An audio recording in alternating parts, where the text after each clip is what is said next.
Hello my art-loving friends! Today we will be taking a look at these Madisi watercolors. They are very similar to the Kuretake Gansai Tambi watercolors, but Light Wish is the company that they come from, and they have told me a couple of things about them that I will share with you. They did come wrapped in plastic, but I've already taken that off because I have used them for World Watercolor Month, where I am just doing this one color a day book. Instead of doing just one color a day, I am actually doing one page a day. So I've altered the book a little bit. I tried these watercolors out already, somewhere in here. I don't know where. Here we are, the Madisi watercolors, and I did this little scene, and there will be a lot of background noise probably in today's video because I am in my camp trailer. It's very hot in Alberta, Canada right now, so all the windows are open, vents are open, and I'm in a campground. So if you hear background noise, that's why. But in the meantime, let's play with these watercolors. I did purchase this Rocky Mountains coloring book while I was here, and this is by Cindy Smith. This is a Canadian Rockies coloring book, so you can see this map here, and it has some great pictures in it. And I have decided to do this very first one. I transferred that first image just by holding it up to my camper window, and it's with this Meeden watercolor paper, and this I had to take out of the block because this is actually a block of paper here, but in order to do the transfer, because I forgot to bring transfer paper, I had to pull it off the block. Anyway, let's play with these watercolors. They worked really well in this book here. I have used regular watercolor, like this is core watercolors. They did not work very well in this book because the paper is really challenging, and gouache works really good on this paper, but watercolors not so much. This is regular watercolors and it's kind of iffy, so I am glad that these Madisi watercolors worked better on this paper than regular watercolors. So they are not like just your Daniel Smith or Core or M. Graham watercolors. They're slightly different. They are meant to be student grade watercolors, and they had outside plastic and then they had an inside plastic, I believe, if I'm remembering correctly. And then they have this plastic sheet here, which I used when I was using it in that one color a day book for extra mixing space, because the inside of the box is a watercolor paper, in which I'll do the swatches so that I know what some of my dark colors are. It's a little hard to tell purples from blues from grays down here, and some dark greens. So I'll go ahead and fill this out. It comes with these brushes here. They are all round brushes. They have a funny point on them right now, but they still have all their sizing on them, so they're super stiff. I'm going to run them under some water in the sink over here, and I guess we'll go ahead and use them. We might as well, huh? Alright, with all the sizing out of these, this is what they look like. So they feel kind of extra soft, almost like a natural hairbrush, which is interesting. I am sure they're not, being a student grade set, but they kind of have that feel about them. Well, we'll just use them and see what happens. I was starting to swatch this when I realized this might be the only time that I'll be showcasing all of the colors, because in a painting you don't use all the colors. So I'm going to go ahead and pause here and share this with you. So we had titanium white. It looks quite opaque. There's only one little place right here where I covered the line, followed by lemon yellow, yellow pale, Garcinia. This Garcinia is super transparent, quite beautiful. Has a glow to it that reminds me of like the Soul Shine and stuff with Da Vinci. I'm so sorry for the camera wiggle. I'm gonna have to go put the stabilizer jacks a little tighter on the camper. Yellow ochre here, and then we'll move on. Follow that up with what they're calling orange yellow, which just looks really nice and orange to me.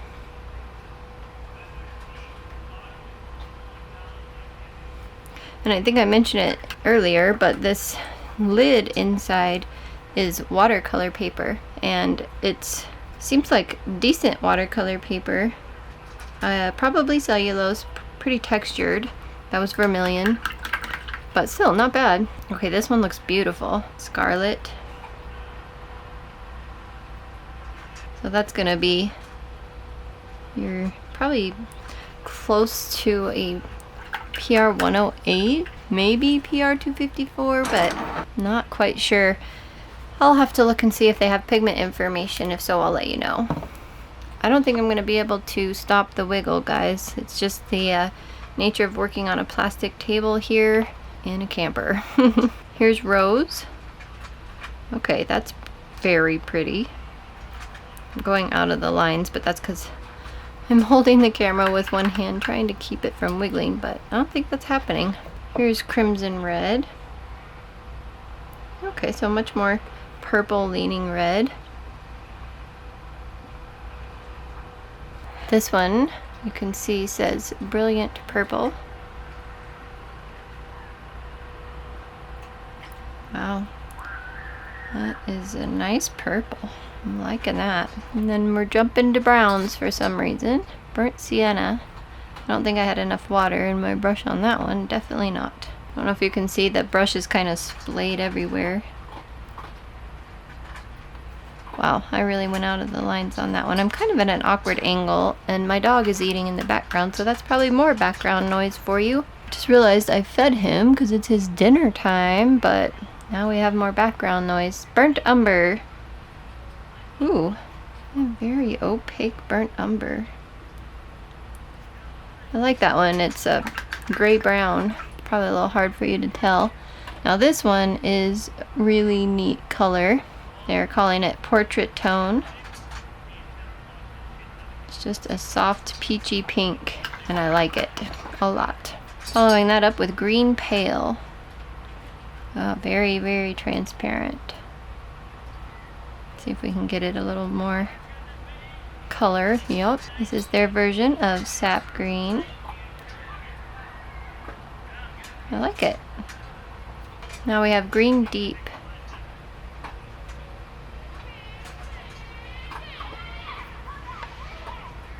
Kind of looks to me like a hooker's green mixed with phthalo green. But next up we have actual phthalo green. Let's see how bright this is. Yeah, very bright. Cerulean Blue coming up. Okay, so I know this has a lot of white in it, but I love it. I love it.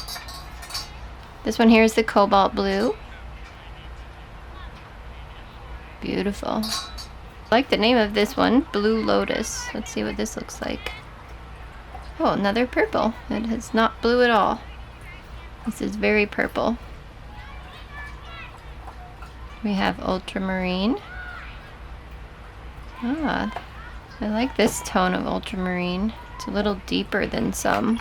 Following that up with Prussian Blue. That does not look like Prussian Blue to me. This looks more like a peacock blue. Regardless, it's a very nice blue. Some Prussians look like that, I suppose. I'll give that benefit of the doubt, but it just screamed peacock blue to me. Here's Black. Awkward angle trying to get over the box edge over here. Oh boy. Nice black. Here are all the colors in one screen so you can see them. Now that we know what they all look like, we can do our painting. Cobalt Blue really would make a great sky color, so we can use that for the sky here. And shall we try this biggest brush? Look how it splays out when it gets squished like that. That's interesting, isn't it? So I think for the sky, I will wet the paper first. Oh dear, some hair. I don't know if that's hair from the brushes or hair from the tape, but it's hair.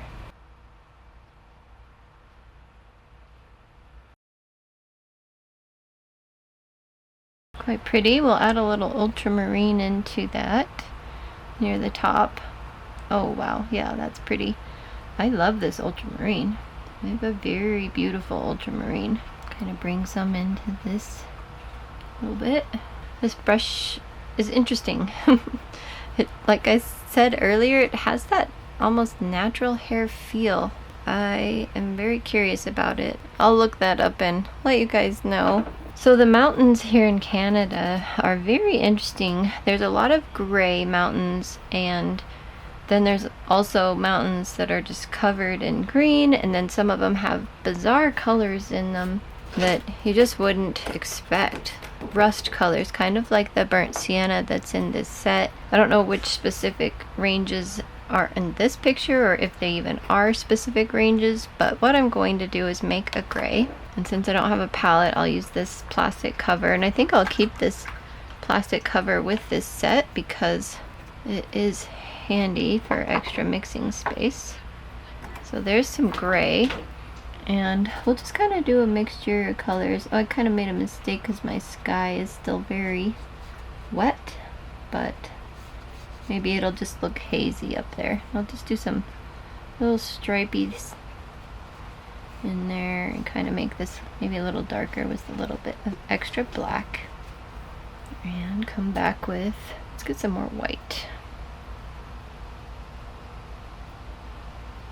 These have a lot of movement in water. It's pretty darn interesting. Anyway, these are meant to be student grade watercolors. They intentionally want them to dry with a bit of a shine because that's a certain style of painting that you can use where they're shiny when they're done, when they're dry.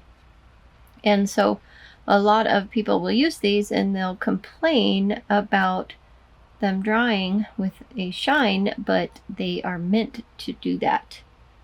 So I am not going to complain about it because I know that's what you're supposed to expect. However, if you use these with water, and quite a bit of water, or even just a little bit of water, it doesn't have to be a lot, but anyway, use these with water, you aren't going to see that shine. So keep that in mind. Kind of like this weird gray blue we have going on there, but let me kind of outline the edge of that mountain a bit more. Yeah, that's pretty. Okay, and then this next little mountain range, there's a bunch of trees here, and I need to mix some of the green with black. I do like this size of the brush better than the big one. It seems to behave itself a little bit better. So let's use that sap green mixed with black. It's nice and dark. Oh, I just contaminated my sap green very much. Ooh, I like that color though. Alright, we're gonna make, let's see, I want this tree to stand out. I'll make that tree lighter, but I want this bit of mountain range to look kind of tree-like. My sky's still wet, so it could bleed up into there, but that's okay. Get some darker trees going back there, and then it's supposed to be a little tree there. Maybe I can make that one lighter. I'm pretty happy with the way these are feeling. This is also really good paper. If you guys have used meat and paper in the past, you would know that, at least the 100% cotton version, it's quite nice. It has a great feel, and it's a good contender slash substitute for arches or bao hong, other paper like that. I have a link, I believe, that I can leave below where you can purchase it. I really like this paint, but if you know me from previous reviews, I'm pretty easy to please when it comes to paint, with a few exceptions. I just like really good paper too, and I think that makes the big difference. If you have the good paper to work on, which we've already talked about, then the paint matters less. Now this definitely reminds me of the Kuretake Gansai Tambi paint, and I'll have to do a side-by-side comparison later, but how this paint acts when it gets wet is exactly the same. It'll get really sticky, really goopy, meaning, and that's in a good way, like it reactivates really easily is what I'm trying to say, and you'll get a good mass tone if you've gotten it wet. So I forgot about some little flowers I wanted to do, so let's test the opacity of this scarlet color. Let's see if we can paint it right over the top of this green. Should be fun. Let's see. Oh yeah. Oh, the green was still a little damp, so it's spreading out. We'll do a flower here while we can. Should probably do the water first, but we'll let this dry. We'll try the opacity once it's more dry, because yeah, we don't really want the red to spread into the green quite that much. So what should we do in the meantime? We should do the water. Go ahead and dab that up. color for the water. The water here is amazing, so let's pretend that it's super amazing. And we're going to use the cerulean blue, probably really watered down or a little watered down. Oh, look how pretty that is. We'll probably mix some of that bright green into it as well. Oh yeah. Kind of dab some of this blue in. Get some watery green in there. Ooh. Oh yeah. The water up here in Canada is amazing. Some, of course, is really dirty looking because of the rock flour, which is just little particles of sediment that rub off the rocks and make it a little dirty looking, but some of it is beautiful. Blue, turquoise, green, like I'm painting. It's just really pretty. So we can make it pretty.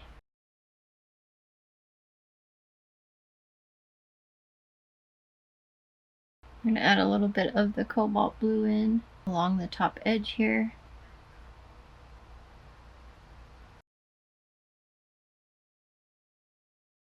And maybe some kind of shadow with that same cobalt blue from the legs.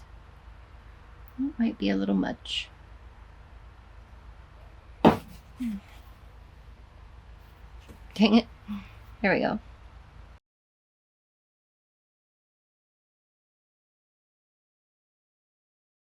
Now, these little trees, make them kind of lighter and brighter.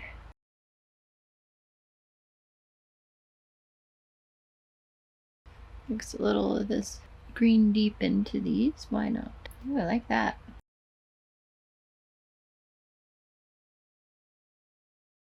I think it's safe to test the opacity now of the red again. We'll try. Very nice. These are probably more like cattails and not flowers, but I'm gonna make them these pretty red flowers because I want to. Let's do a couple more. Maybe over here. I like them. And let's use this green deep for their stems, maybe? Bleed into them. Maybe some grasses instead. So I actually like it when a paint can be a little bit more opaque when you need it to be. So I enjoyed that feature about this set. I don't consider it a negative at all.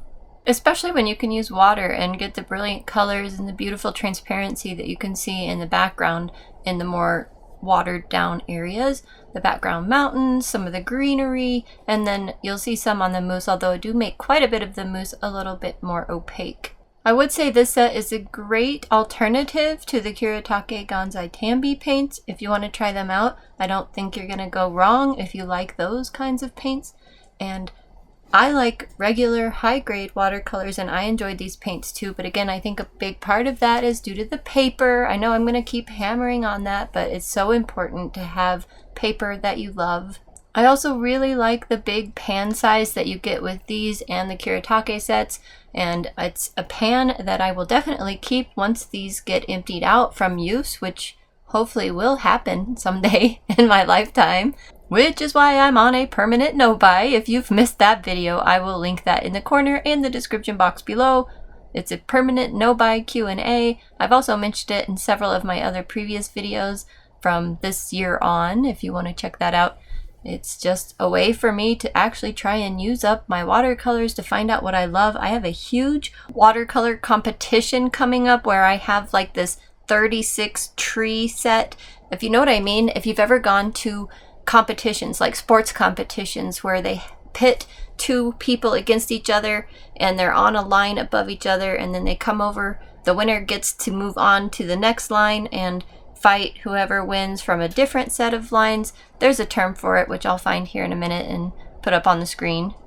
It's just going to be so much fun. I think you and I are going to find out a lot about watercolors. I am going to find out which ones I absolutely love over others and why. I really want to know the reason why. So that is something that's going to be well documented. I do have a lot of products still to get through on my channel from previous art hauls that I do want to show you and try out myself because that's super fun. So there's a lot of fun things going on this channel. At least I think they're fun, and I hope you do as well. Well, here's the finished product. I didn't have a reference photo for a moose, so that was a lot of guessing on what they look like. I've seen one in person a couple of times, but the antlers were the little bit of the unknown for me, so I think it's fine. As far as the shininess, I think there's a little bit of shininess in the green of this tree here and here, and then ever so slightly on the edge right here where I used the paint really thickly. You can see that around his belly and right here as well. And that's because that's full mass tone. So the shininess they're really advertising is only visible in really thick layers. So these felt no different to me than the Kuretake paints, and I really enjoyed them. I think one thing that would be prudent to do is light fast testing, and they're not touted as light fast. They're touted as student grade fun watercolors, but I'm still curious about it, and so I will be testing them when I get back home. It'll take a while. Obviously, light fast testing takes a while, but I will keep you updated on that, and I am not afraid to use these for fun at all. I thoroughly enjoyed them. They felt great, but I was also using really nice paper, and I think that could make a huge difference. I do have Canson paper with me, so maybe later on in the trip I'll try it on Canson paper, and if I do, I'll let you know. So thank you so much for joining me. I hope this was useful, and I hope you have a fabulous day. See you next time. For the ball to be thrown? Oh yeah, they want the ball to be thrown. Okay.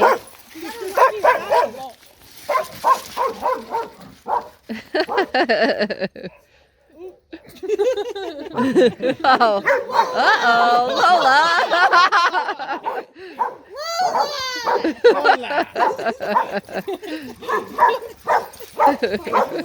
Lola.